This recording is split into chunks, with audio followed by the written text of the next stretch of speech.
Meus amigos e meus irmãos, bom dia, boa tarde, boa noite. Uns dizem, nós vivemos de fé, e outros dizem, nós vivemos de obras. Muitos dizem, vocês vivem apenas de fé, mas nós vivemos de obras. Porque sem as obras não existe fé. E outros dizem, a fé pode existir sem as obras. Uma celeuma completamente infundada, baseada no desconhecimento da vontade do próprio Jesus. E muita gente fala em fé e fala em obras, pensando que está traduzindo o que está no coração de Jesus, por exemplo. Em sua obra, não. Celeuma sem sentido, celeuma puramente pueril. A fé e as obras estão sempre associadas, não sendo uma coisa só, mas sendo duas coisas diferentes. Duas coisas bem diferentes, bem definidas. Uma é a fé, a graça redentora, a fé na obra redentora de Jesus. E a outra é o aperfeiçoamento dessa fé mediante a prática de boas obras. Boas obras no sentido de ergon e no sentido de praxis. Fé e obras são necessárias a uma vida cristã plena. Eu não estou dizendo que a fé e as obras são necessárias para salvar. Eu estou dizendo que a fé e as obras são necessárias, como vamos ver, a uma completa vida perante Deus. Primeiro salvos e depois aperfeiçoados. O apóstolo Paulo, o maior apóstolo de todo o cristianismo, deixa isso bastante claro. Isso pode ser constatado em outras passagens bíblicas, mas vamos ver na carta de Paulo a Tito, no capítulo 2 e no capítulo 3, que ele vai falar da graça redentora, que propicia para nós também a prática de boas obras. Mas ele não permite que as obras atropelem a fé. Ele não permite, ele é bastante claro, de que as obras não podem constranger a obra de Deus, ou seja, homens constrangendo o próprio Evangelho com suas obras e seus méritos humanos. Isso não existe. O que existe? Em primeiro lugar, a salvação e a reconciliação com Deus. E em segundo lugar, o aperfeiçoamento dessa fé, dessa condição cristã, dessa nova identidade, mediante todas as formas de retidão e todas as formas de amor. Tito, capítulo 2. Vamos ler do versículo 11 ao 15. De que fala o texto? De que o apóstolo Paulo está falando? Os gloriosos benefícios da graça salvadora de Cristo. Os gloriosos benefícios da graça salvadora de Cristo. Então, a graça salvadora de Cristo traz benefícios. Que benefícios são esses? Vamos ler para provar que essa celeuma, fé e obras é para as crianças espirituais. Ele diz a partir do versículo 11: porquanto a graça de Deus se manifestou salvadora, não é aperfeiçoadora. A graça de Deus se manifestou salvadora a todos os homens, educando-nos. Aí já começa o quê? Um aperfeiçoamento. Ele está falando de graça redentora, de graça salvadora. Agora, no versículo 12, ele já vai falar de uma qualificação do cristão, de uma qualificação do homem e da mulher salvos. Educando-nos para que, renegadas a impiedade e as paixões mundanas, vivamos no presente século de maneira sensata, justa e piedosamente. Sensata, justa e piedosamente. Quem vive de maneira sensata, de maneira justa e de maneira piedosa, não está, no caso, aperfeiçoando a sua fé com uma boa conduta, com uma boa praxis, está sim. Porque ele não está sugerindo que nós vivamos a graça redentora com insensatez, injustiça ou impiedade. Ele está dizendo que nós nos beneficiemos e beneficiemos as pessoas após a graça redentora que nos salva, com a devida educação, renegando a impiedade e as paixões mundanas e vivamos no presente século de maneira justa, sensata e piedosa. Assim, em 2 versículos só, o apóstolo Paulo, o grande apóstolo de todo o cristianismo, comissionado por Jesus, ele consegue dar ao homem de bom entendimento a verdadeira dimensão do binômio fé e obras, colocando na frente, como prioridade, a graça redentora, a fé salvadora, a fé reconciliadora, a obra redentora e reconciliadora de um Deus. E depois, a nossa educação, para que nós sejamos livres das paixões mundanas nesse presente século, vivendo de maneira justa e de maneira piedosa. Não existe um linguajar mais claro do que esse. O mau entendimento disso é proposital e também malicioso. E ele continua no versículo 13, quando ele fala agora da próxima vinda de Jesus, aguardando a bendita esperança e a manifestação da glória do nosso grande Deus e Salvador, Cristo Jesus. É ele quem afirma, e isso é afirmado em outras partes da Bíblia, a manifestação da glória esplêndida, da glória excelsa do nosso grande Deus e Salvador, Cristo Jesus. Cristo Jesus, Deus e Salvador. O qual a si mesmo se deu por nós, o qual a si mesmo se entregou em nosso favor, a fim de remir-nos de toda a iniquidade, ou seja, resgatar-nos de toda iniquidade, pagando um preço altíssimo, um preço de sangue, e purificar para si mesmo um povo exclusivamente seu, zeloso de boas obras. Isento de boas obras? Não, zeloso de boas obras. O que Paulo está dizendo aqui, Jesus está adquirindo para si, mediante a graça redentora, um povo exclusivamente seu, zeloso de boas obras. Não são as boas obras que salvam, mas é a graça redentora que nos propicia vivermos numa vida de sensatez, justiça e piedade, e ávidos, zelosos de boas obras. Assim fica claro, fé e obras. Quem quiser atropelar uma com a outra, não vai se dar bem, vai ter que mentir perante Jesus e vai ter que ser obrigado a pagar o altíssimo preço espiritual de adulterar as Escrituras Sagradas. E no versículo 15, dize essas coisas, exorta e repreende também com toda a autoridade. Ninguém te despreze. Ok? Então, o capítulo 2 é bastante claro.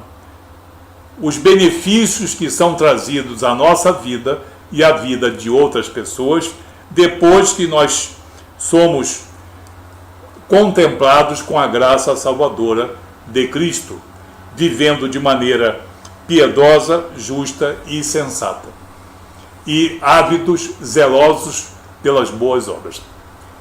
Existe como dissociar? O cristianismo não tem obras. O cristianismo só tem fé.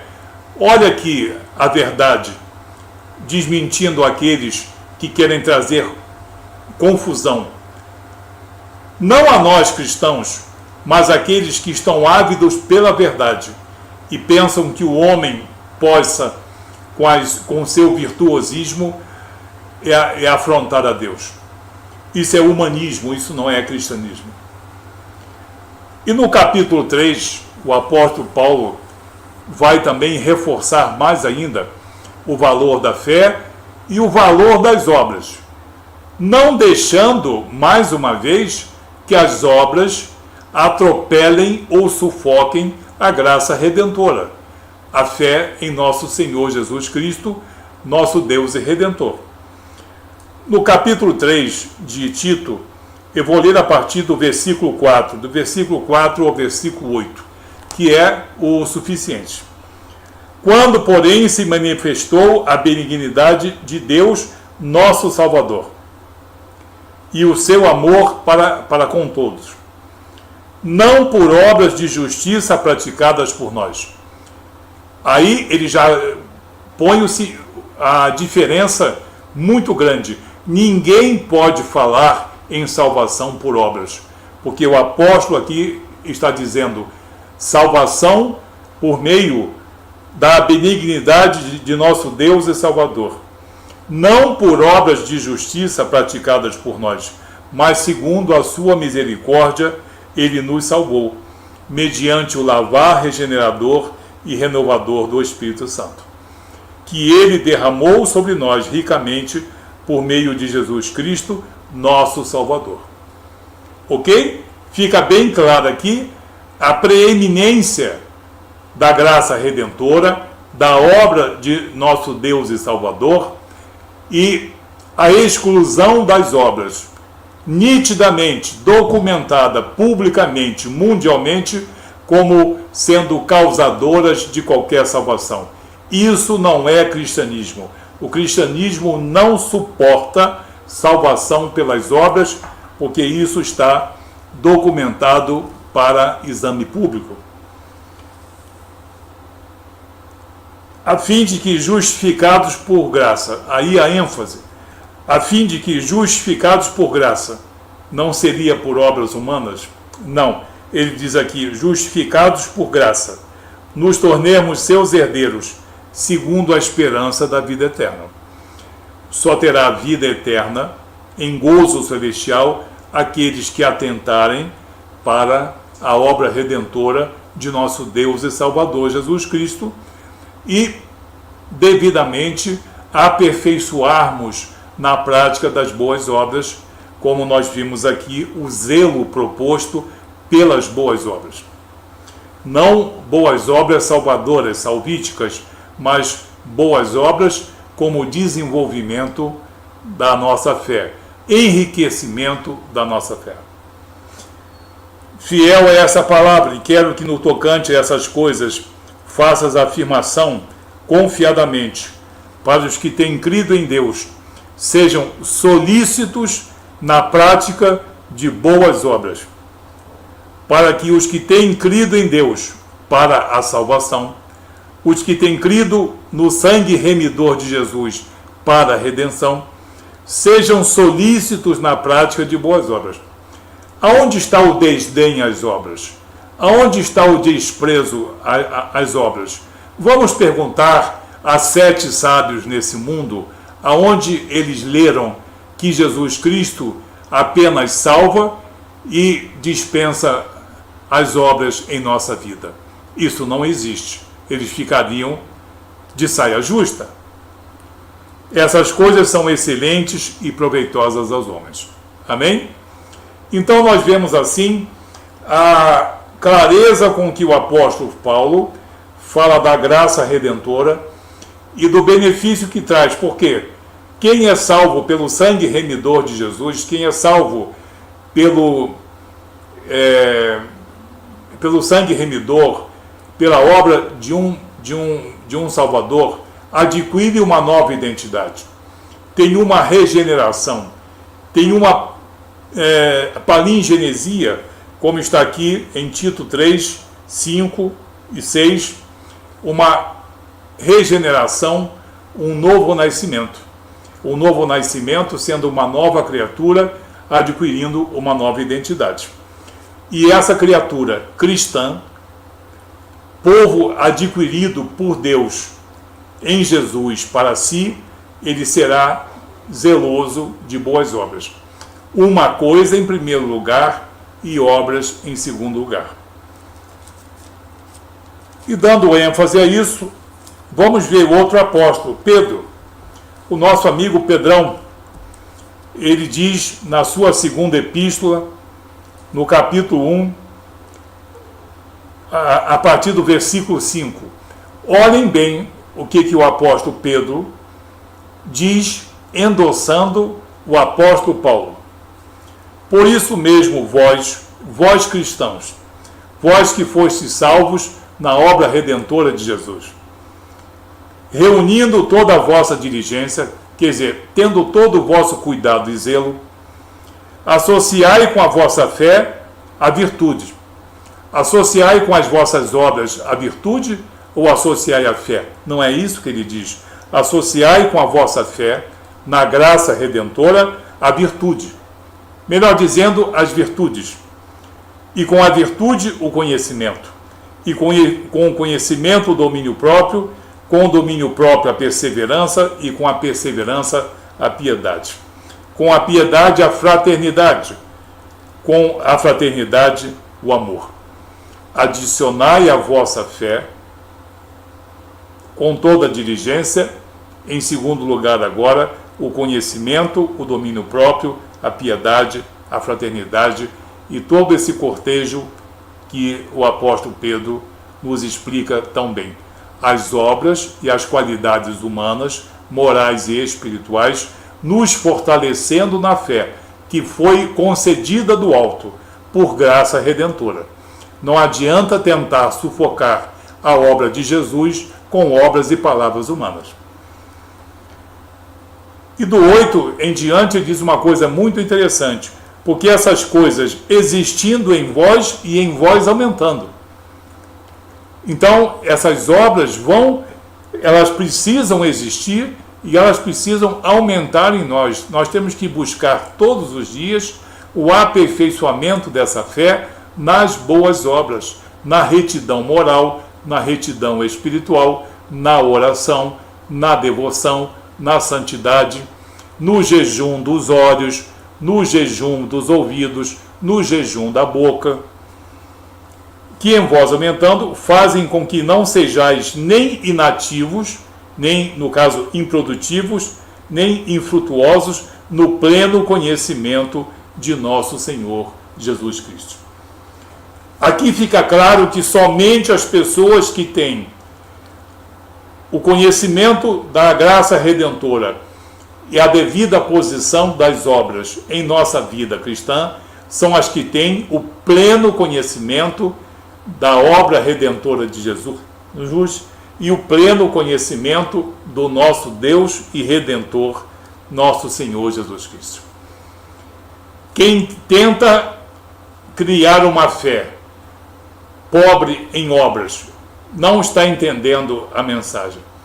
Pior ainda, quem tenta atropelar ou constranger a graça redentora com obras humanas está fazendo algo completamente sem sentido e fomentando uma celeuma que é, como eu disse, pueril. Nós vemos aqui em Tito e vemos também com Pedro a graça redentora que nos traz a salvação e a avidez, o zelo que nós devemos ter no aperfeiçoarmos essa fé por intermédio de obras. Tudo no seu devido lugar. A ação de Deus em nós para a salvação, de cima para baixo, do superior para os inferiores, para os pecadores, e depois o aperfeiçoamento do salvo na prática de boas obras. Boas obras legitimadas por Jesus, para a glorificação não do homem, mas para a glorificação do Filho de Deus. Que isso tenha sido útil a você, para que você não dê crédito a essa celeuma de luta aparente entre fé e obras, que isso só existe no entendimento de pessoas que não têm o pleno conhecimento da vontade de nosso Senhor e Salvador Jesus Cristo. Que Deus abençoe você nessa palavra, em nome de Jesus.